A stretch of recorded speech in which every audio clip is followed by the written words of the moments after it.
오늘은 대림절 마지막 주일입니다. 이제 마지막 촛불이 켜졌습니다. 그동안 희망, 평화, 기쁨에 이어서 오늘은 사랑이라는 의미를 담고 있습니다. 주님이 이 땅에 오셨기 때문에 우리에게는 소망이 있고 또 평화가 있으며 기쁨을 누리고 또 사랑을 받게 됩니다. 그리고 사랑 자체이신 그 하나님으로부터 우리에게 그 사랑이 쏟아지게 돼서 우리 안에 들어온 그 하나님의 사랑이 우리를 통해서 누군가에게 퍼져나가기를 주님이 원하고 계십니다. 내가 받은 사랑을 세상을 향해 이렇게 풍겨내는 그런 저와 여러분 될 수 있기를 주님의 이름으로 축복합니다. 이 네 가지 은혜, 소망과 평화와 기쁨과 사랑의 은혜가 우리 모두에게 충만하기를 바랍니다. 오늘은 성탄절을 앞두고 이 사가랴의 기다림이라는 제목으로 하나님 말씀을 나누겠습니다. 누가복음 1장에서 무언가를 기다렸던 한 사람, 바로 사가랴의 이야기를 함께 나누려고 합니다. 사가랴는 제사장입니다. 그는 다윗 왕 때에 제사장에 있었던 아비야라고 하는 사람의 후손이고요. 그리고 그의 부인인 엘리사벳은 우리가 알고 있는 아론 제사장의 후손입니다. 두 부부가 신분이 그야말로 아주 확실하죠. 그리고 누가복음 1장 6절에 보면 사가랴 부부에 대해서 하나님 앞에 의인이니 주의 모든 계명과 규례대로 흠이 없이 행하더라 라고 말씀하고 있습니다. 너는 하나님 앞에 의인이다. 여러분, 이렇게 평가받는다는 것이 얼마나 대단한 일입니까? 하나님 앞에 의인이다. 로마서 3장 10절에 아주 잘하는 말씀이 있죠. 의인은 없나니 하나도 없다. 이 세상에 의인은 없습니다. 근데 이 말씀은 죄의 문제를 놓고 생각해 볼 때 죄가 없는 사람은 아무도 없다라는 그런 의미에서 의인은 없나니 하나도 없다라고 말씀을 해주신 거죠. 이 맞습니다.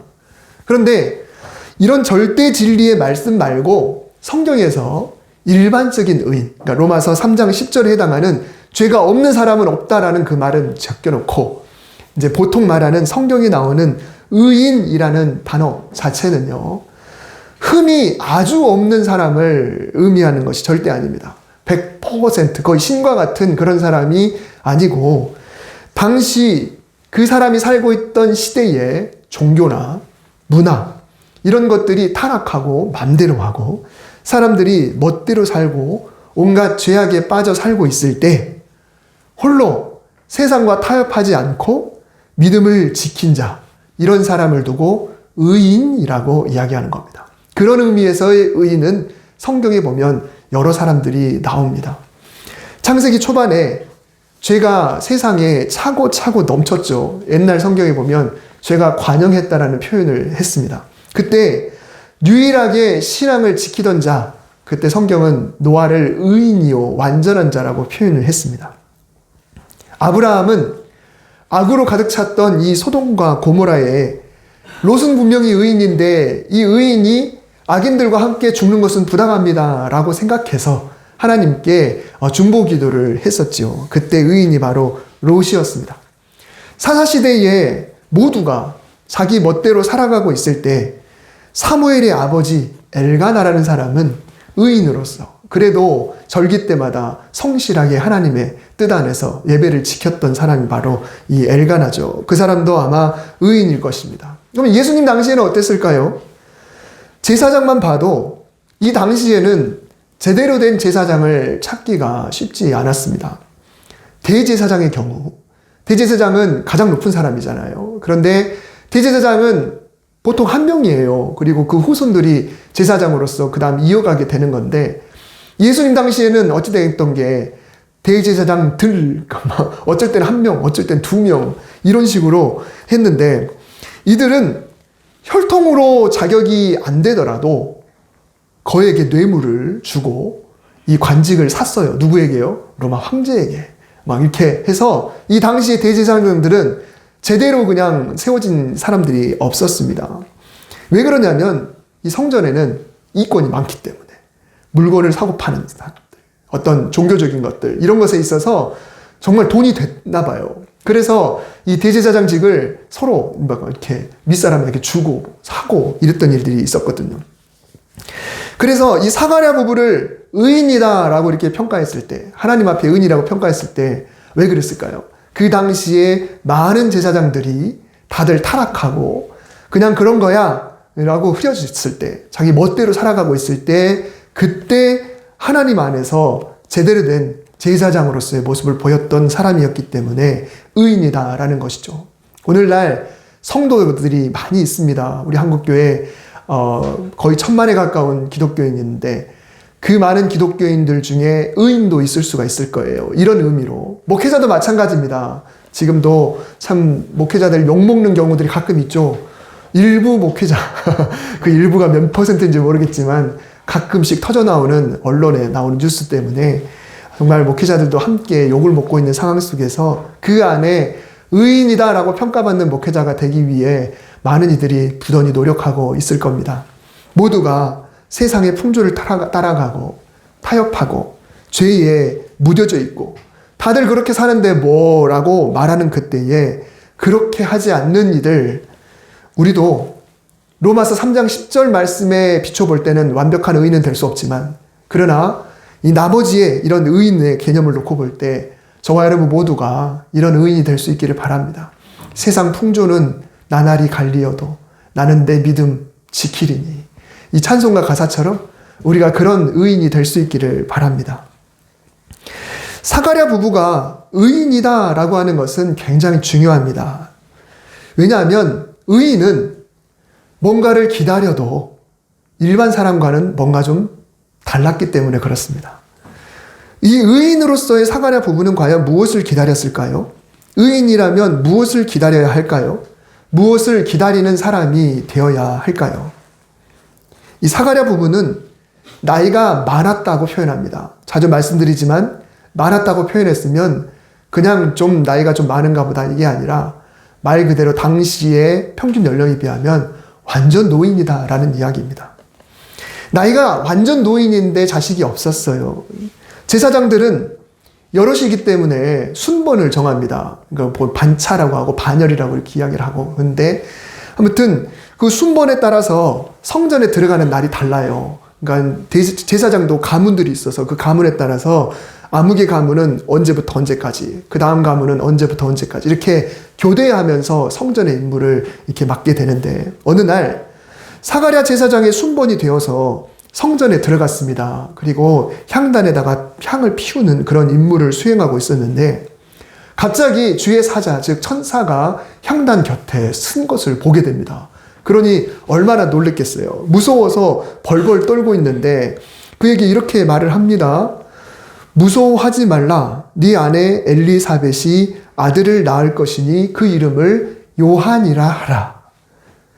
그리고 이런 말을 덧붙입니다. 이 아이가 태어나면 너도 기뻐하고 즐거워할 것이고 많은 사람도 그의 태어남을 기뻐할 것이다. 그는 이스라엘 자손을 하나님께로 많이 돌아오게 할 것이다. 주님보다 먼저 와서 하나님 아버지의 마음을 자녀에게 줄 것이고 아버지를 거스르는 자를 돌아오게 하고 주님을 위하여 세운 백성을 준비하는 일을 할 것이다. 뭔가 굉장한 의미가 담겨 있죠. 그냥 아들을 줄 것이니 너도 기뻐하고 네 주변에 있는 사람도 기뻐할 것이다 라는 정도로 끝나는 것이 아니라 그 말은 잠깐 하고 그 뒤에 있는 설명이 훨씬 더 많습니다.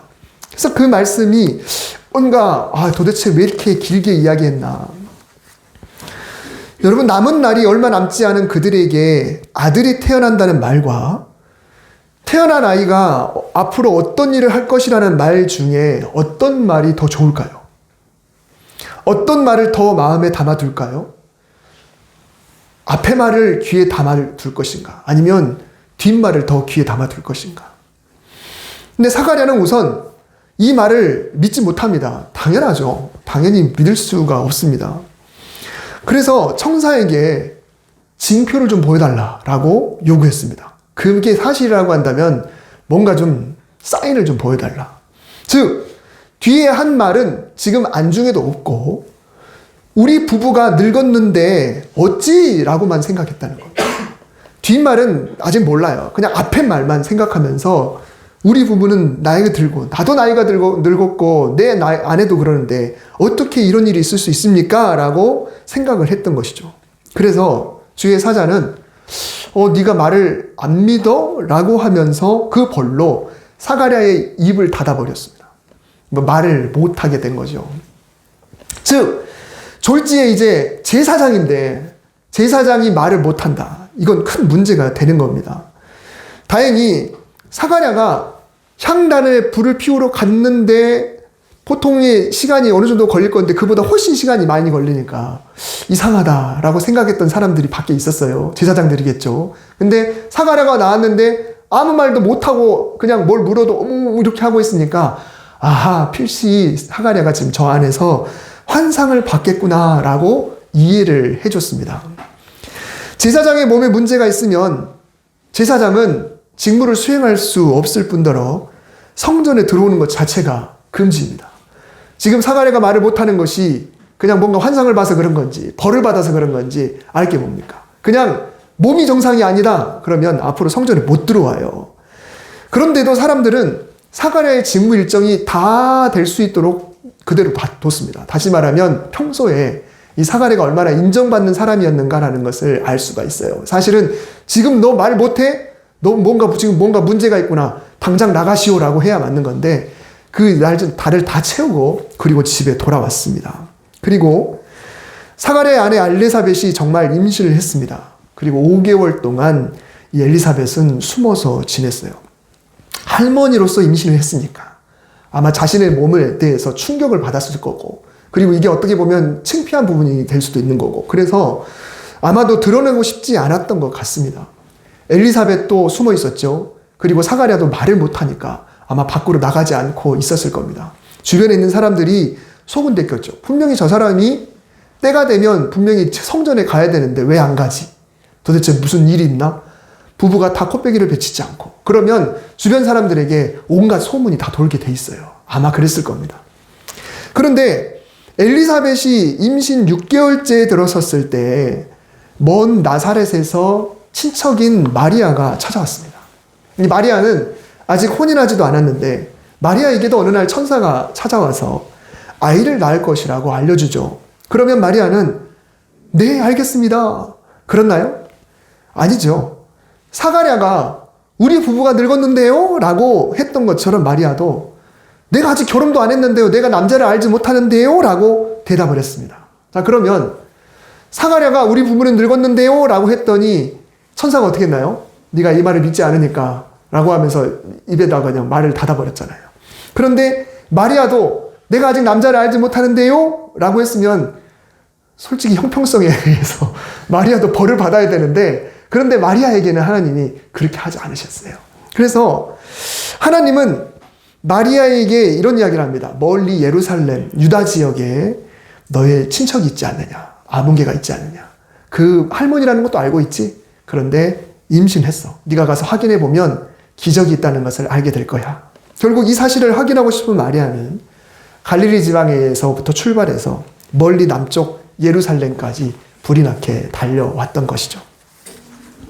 두 사람이 만나게 되고 이 엘리사벳은 엘리사벳대로 하나님이 나에게 그리고 마리아에게 임하셨구나라는 것을 알게 되고 마리아는 마리아대로 정말 이게 선사의 예언대로 정말 이루어지는구나라는 것을 알게 되죠. 그래서 누가복음 1장에는 두 가지의 찬가가 나옵니다. 찬가란 곧 찬송가를 말하는데요. 첫 번째로는 마리아의 찬가이고 두 번째로는 이 사가랴의 찬가입니다.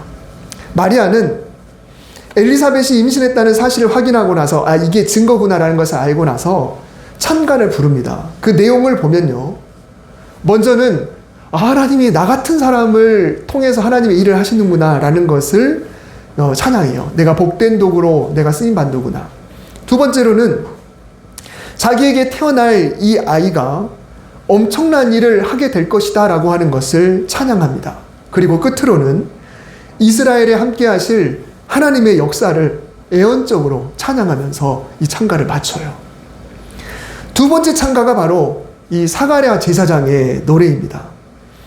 엘리사벳이 아들을 낳고 나서 엘리사벳이 아이의 이름을 요한이라고 합니다. 그냥 자기가 지은 게 아니에요. 천사가 그렇게 명령했기 때문에 그렇습니다. 근데 요한이라고 이름을 짓자 그 순간에 사가랴도 입이 열리면서 말문이 이제 터지기 시작합니다. 가장 먼저 무슨 말을 했을까요? 지금 좋게 10개월 이상, 10개월 이상 지금 입이 닫혀 있는 상태에서 이제 드디어 말이 터졌다. 여러분이라면 어떤 말을 했을 것 같습니까? 아내에게 수고했다는 이야기를 했을까요? 아니면 아이에게 아빠의 목소리를 들려줬을까요? 무슨 이야기를 했을까요?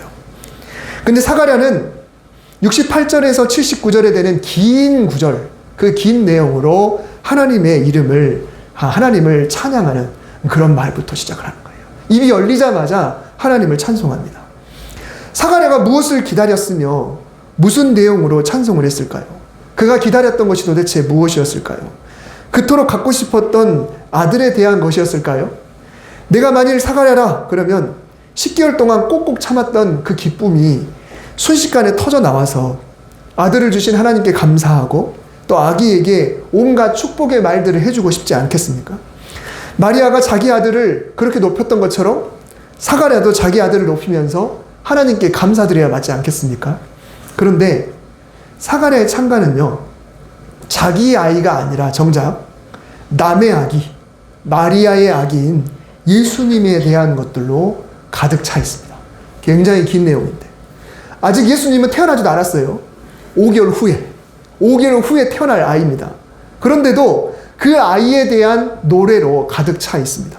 온통 예수님에 대한 찬양과 이스라엘의 미래에 대한 희망의 소리가 그 찬가 속에 가득 차 있더라라는 것입니다.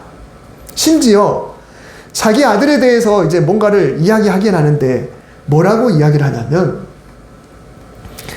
너는 지극히 높으신 이의 선지자라 일컬음을 받고 주 앞에 앞서가서 그 길을 준비할 것이다. 이게 이렇게 쉽게 말하면 이런 겁니다. 너는 그분의 종이고 그분의 앞에서 길을 예비하는 자다. 백성들이 그분을 잘 따르도록 네가 먼저 선도하는 역할을 해야 된다라는 이야기입니다.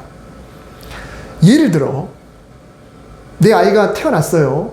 근데 태어나자마자 이 아이에게 한다는 소리가, 아이고 내 아들놈 너는 장차 저 옆 동네 이장집 아들 종이 되면 참 좋겠다. 그것이 네 운명이야. 네가 그 집 아들 잘 되도록 미리 길을 잘 닦아주고, 걔가 간다 그러면 미리 가서 청소도 해주고, 걔가 굳은 일을 하게 되면 네가 대신 다 해줘야 돼. 이런 이야기를 지금 아직 태어나지도 않은 아이에 대해서 내 아이에게 지금 말을 하고 있는 거예요. 여러분, 이게 어디 부모가 할 소리겠습니까? 누구보다도 잘 돼야 된다고 축복하고 싶은 게 우리 마음이잖아요. 그런데 자기 태어난 아이에게 대놓고 지금 온갖 그런 소리만 지금 하고 있는 겁니다. 자, 그러면 사가랴가 그동안 기다려온 것이 도대체 무엇이었을까요? 10개월 동안에 입이 꼭 닫혀있는 상황 속에서 기다려온 것이 무엇일까? 객관적으로 생각해보면 첫째는 몸이 좀 빨리 풀려서, 혀가 풀려서 말이 회복되는 것, 이 건강을 기다릴 수 있어요. 지금 객관적인 것만 이야기하자면요, 빨리 입이 좀 풀렸으면 좋겠다. 두 번째로는 다른 동료 제사장들로부터 몸이 정상이다라는 판결을 받아서 자기의 임무인 그 제사장의 사명을 성전에서 감당하는 그런 종교적인 문제. 근데 이 종교이자 또 직업이잖아요. 그 직업의 문제가 회복되는 것을 기다릴 수도 있습니다. 세 번째로는 할머니가 돼서 힘겹게 임신한 자기 아내에게 고생한다고, 사랑한다고 그 말 한마디 못 해줘줬던 거, 그 말을 하고 싶어서 정말 기다리고 있었을 수도 있습니다. 네 번째로는 말 못하는 제사장이라서 분명히 동네 사람들로부터 떨어졌을 그 명예, 이런 것들이 회복되는 것. 그리고 마지막으로 이제 태어날 아들에 대한 그런 기대를 품을 수 있었을 겁니다. 이것을 단어로만 한번 표현해 보자면, 첫째는 건강이요, 둘째는 직업이고, 셋째는 사랑이고, 넷째는 명예고, 다섯째는 자녀, 가족입니다. 객관적으로 놓고 볼 때 10개월 동안 사가랴는 우리와 똑같은 사람이기 때문에 어쩌면 이 문제가 가장 숙제일 수 있었어요. 10개월만 지나봐라. 아니 입만 열려봐라. 입이 언제 열릴지 모르죠. 10개월이 지나도 입이 열릴 수 있을지 없을지 모르고 있는 상황이지 않습니까? 여러분, 지금 우리가 하나님을 믿고 예수님으로부터 기대하는 것들이 있을 겁니다. 과연 뭐가 있습니까? 이 앞에 나오는 5가지를 한번 떠올려 봅시다. 우리는 다 건강을 기다립니다. 우린 다 먹고 사는 문제, 직업, 직장, 사업이 잘 되기를 바라고요. 그리고 가족이, 부부가 또 자녀와 부모 사이에 사랑하길 원합니다. 혹시라도 누군가에게 정말 오해받고 또 정말 뒷소리를 듣는 그런 일들, 내 명예, 내 위치, 이런 것들이 우리가 추구하는 것이기도 하고요. 또 우리 가정, 자녀, 손들이 잘 되기를 바라는 것이 우리의 소망입니다. 우리가 사실 하나님을 믿고 섬기고 예수 그리스도를 구주로 모시면서도 우리의 기도 제목들의 대부분은 이 속에 다 들어있습니다. 사실 우리가 바라는 것도 어쩌면 이것이지 않을까 싶습니다. 그런데 사가랴에게는 그보다 더욱 간절한 기다림이 있었습니다. 바로 예수님이셨어요. 사가랴는 오실 예수님을 기다렸습니다. 근데 단순히 오실 예수님을 기다린 것이 아니라 자기가 그토록 기다리던 아들이 오실 예수님을 위해서 기꺼이 사용될 수 있을 그 날을 기다렸다는 거예요. 아, 드디어 태어났구나. 앞으로 5개월 후면 예수님이 태어나게 될 거고, 너는 이제 자라게 될 것이고, 너는 오실 예수님 그분을 위해서 네가 쓰임 받을 거야 라고 그것을 오히려 더 기다렸다는 거예요. 그의 가장 큰 소원은 아들이었지만 그 아들을 얻는 것보다도 그 아들이 장차 주를 위해 사용될 것이라는 사실이 그에게는 너무나도 큰 기도의 제목이요 또 감사의 조건이었다라는 것입니다. 우리가 만일 하나님께 얻고 싶은 것들, 얻고 싶었던 것을 얻었다면 그것을 축복이라고 해봅시다.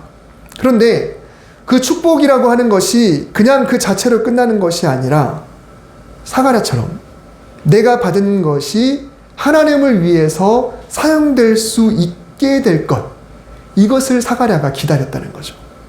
그것이 그에게는 흥분이고 기쁨이고 감사했기 때문에 그 말 하고 싶어 했던 그 입술이 열렸을 때 그것을 토해낸 거예요.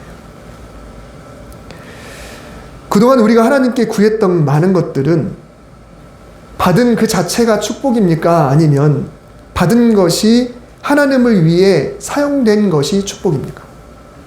만약에 내가 받은 것 자체로만 그것이 복이다라고 한다면 그것은 하나님의 뜻 밖에서 얼마든지 사용될 수가 있어요. 때로는 악하게 써질 수도 있고 때로는 나만을 위해서 사용될 수도 있습니다. 물질을 구했더니 하나님께서 물질을 주셨으면 주님을 위해 사용할 물질이 하나님으로부터 왔구나라고 기뻐했습니까? 아니면 그냥 물질 자체를 기뻐했습니까? 건강을 구했더니 건강을 주셨으면 하나님이 주신 이 건강으로 주의 일을 할 수 있게 되어서 주님께 헌신할 수 있게 되어서 그래서 기뻤습니까? 아니면 그냥 건강해진 몸 자체가 기뻤습니까? 나에게 지식을 주셨더니 혹은 평안을 주셨더니 어떤 재능을 주셨더니 이 모든 것으로 받았으니 이 사가랴가 천사의 그런 말, 너도 기뻐하고 즐거워할 것이요 많은 사람도 그래서 기뻐하게 될 것이다. 왜냐하면 주 앞에서 크게 쓰임 받을 것이고 또한 많은 이들을 하나님께로 돌아오게 할 것이기 때문이다. 여러분, 이것 때문에 즐거워할 수 있는 그런 성도가 된다고 한다면 우리는 제대로 기다리는 사람입니다. 하나님 주세요 주세요 라고 그냥 기다리는 것이 아니라 그것을 받아서 하나님 앞에 정말로 사용하기 위해서 내 지식으로, 내 재능으로, 내 물질로, 내 건강으로, 이것이 때로는 그냥 명분으로만 쓸 수도 있어요. 하나님 주셔서 헌신해야죠 라는 그 명분으로 실제로는 물질이 목적인데 명분으로 사용할 수도 있습니다. 그런데 이거는 하나님이 아시겠죠. 근데 정말로 하나님이 나에게 주신다고 한다면 그것으로 하나님 마음껏 일하고 싶습니다라고 하는 기다림이 있다고 한다면 그 기다림이 진정한 기다림이 되는 것이죠. 우리 교회를 놓고 봐도 마찬가지입니다. 우리 교회는 부흥해야죠. 저도 목회자로서 부흥에 대한 욕심이 없을 수가 없습니다. 숫자도 많으면 좋겠고요. 그리고 재정도 풍족했으면 좋겠고 우리 교회도 마음껏 선교도 하고 이 지역사회를 섬기고 정말 마음껏 학교에 장학금도 내고 주변에 구제도 하고 그렇게 하고 싶은 마음이 왜 없겠습니까? 그러나 이것도 하나님 앞에 정직한 우리의 바람이어야죠. 그냥 내가 목회하는 동안에 우리 교회가 부흥해야 내가 좀 이렇게 이름이 나지 않을까. 이거는 저도 알고 하나님도 알죠. 그래서 이런 싸움을 늘 싸워야 되고 성령님의 도우심을 통해서 우리 교회 자체가 하나님께 귀하게 쓰임받기를 기다리는 게 중요한데 우리 모두가 다 그런 소망을 가졌으면 좋겠습니다.